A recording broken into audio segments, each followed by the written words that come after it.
भय से भी दूसरा तनाव होता है। कल पहला तनाव रखा था, तनाव क्या है, आज दूसरा रखेंगे। जीवन में हमेशा संघर्ष, संकट, चुनौतियाँ और समस्याएं भी आती रहती हैं, लेकिन व्यक्ति उनसे भयभीत हो जाते हैं। अपने ऊपर हौसला नहीं रहता, छोटी छोटी बातों पर हिम्मत हार जाते हैं। जैसे ही प्रतिकूल अवस्था देखते हैं तो भीतर से टूट जाते हैं।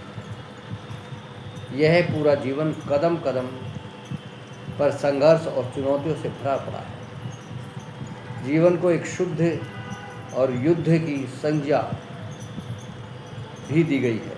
इसलिए जीवन के इस समर में हम किसी भी प्रकार के वेगों से, किसी भी प्रकार की आंधी और तूफानों से डरे नहीं, उनमें बहे नहीं।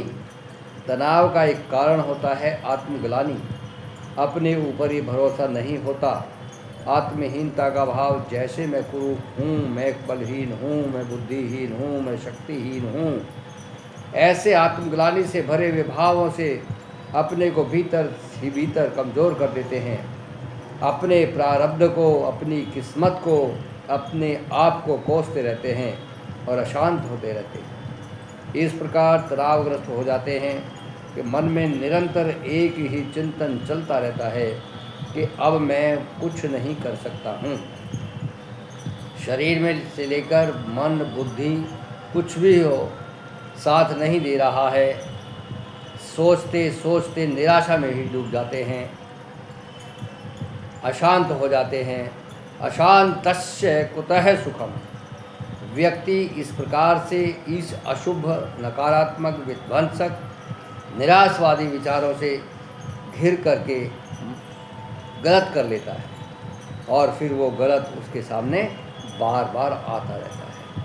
बचपन से लेकर आज तक जो भी कुछ हमने कर्म किए हैं, आंख बंद करते ही वे कर्म हमारे सामने आ जाते हैं।